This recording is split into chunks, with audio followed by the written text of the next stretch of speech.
Hi friends, ಇವತ್ತು ನಿಮಗೆ ಈಸಿಯಾಗಿ ಟೊಮೆಟೊ ಚಿತ್ರಾನ್ನ ಹೆಂಗೆ ಮಾಡೋದಂತ ಹೇಳಿ ತೋರಿಸ್ಕೊಡ್ತಾ ಇದ್ದೀನಿ. ಒಂದು ಕಡಾಯಿ ಇಟ್ಕೊಳ್ಳಿ, ಅದರಲ್ಲಿ 2 ಸ್ಪೂನಷ್ಟು ಎಣ್ಣೆ, ಸ್ವಲ್ಪ ಸಾಸಿವೆ, 2 ಸ್ಪೂನಷ್ಟು ಕಡಲೆಬೇಳೆ, ಉದ್ದಿನಬೇಳೆ ಆ್ಯಡ್ ಮಾಡ್ಕೊಳ್ಳಿ. ಅದಷ್ಟು ಫ್ರೈ ಆಗಿದ ತಕ್ಷಣ ಸ್ವಲ್ಪ ಕಡಲೆಕಾಯಿ ಬೀಜ ಆ್ಯಡ್ ಮಾಡ್ಕೊಳ್ಳಿ, ಸ್ವಲ್ಪ ಕರಿಬೇವು ಆ್ಯಡ್ ಮಾಡ್ಕೊಳ್ಳಿ, ಮತ್ತು ಒಣಮೆಣಸಿನ್ಕಾಯಿ ಒಂದು 7 ರಿಂದ 8 ಒಣಮೆಣಸಿನ್ಕಾಯಿ ಆ್ಯಡ್ ಮಾಡ್ಕೊಂಡಿದ್ದೀನಿ. ಸ್ವಲ್ಪ ಬೆಳ್ಳುಳ್ಳಿ ಆ್ಯಡ್ ಮಾಡ್ಕೊಳ್ಳಿ, 2 ಈರುಳ್ಳಿ ಉದ್ದುದ್ದ ಹೆಚ್ಕೊಂಡಿರೋದು ಆ್ಯಡ್ ಮಾಡ್ಕೊಂಡಿದ್ದೀನಿ.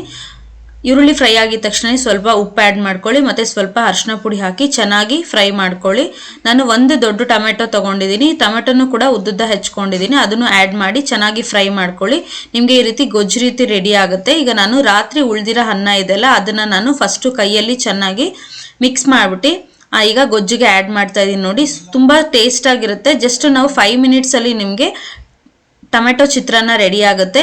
ನೀವು ಇದನ್ನು ಬ್ರೇಕ್ಫಾಸ್ಟಿಗೆ ಮತ್ತು ಈವ್ನಿಂಗ್ ಸ್ನ್ಯಾಕ್ಸಾಗೂ ಕೂಡ ಮಾಡ್ಬೋದು. ರಾತ್ರಿ ಉಳಿದಿರೋ ಅನ್ನ ಇತ್ತು ಅಂದರೆ ಎಲ್ಲರಿಗೂ ದೊಡ್ಡ ಯೋಚನೆ ಇರುತ್ತೆ ಏನು ಮಾಡಬೇಕು ಅಂತ. ಇದು ತುಂಬ ಈಸಿಯಾಗಿ ಜಸ್ಟ್ ನಾವು 5 ನಿಮಿಷದಲ್ಲಿ ನಾವು ಟೊಮೆಟೊ ಚಿತ್ರಾನ್ನ ಮಾಡ್ಬೋದು. ನೀವು ಇದೇ ರೀತಿ ಒಮ್ಮೆ ಲಂಚ್ ಬಾಕ್ಸ್ಗೆ ಟ್ರೈ ಮಾಡಿ ಫ್ರೆಂಡ್ಸ್. ಲಾಸ್ಟಿಗೆ ನಾನು ಸ್ವಲ್ಪ ಕೊತ್ತಂಬರಿ ಸೊಪ್ಪು ಆ್ಯಡ್ ಮಾಡ್ಕೊಂಡಿದ್ದೀನಿ. ಇವಾಗ ನಾನು ಒಂದು ಪ್ಲೇಟ್ಗೆ ಸರ್ವ್ ಮಾಡ್ಕೊಳ್ತಾ ಇದ್ದೀನಿ. ಸೂಪರಾಗಿ ನಮಗೆ ಟೊಮೆಟೊ ಚಿತ್ರಾನ್ನ ರೆಡಿ ಆಗಿದೆ. ನೀವು ಇದೇ ರೀತಿ ಒಮ್ಮೆ ಟ್ರೈ ಮಾಡಿ. Thank you.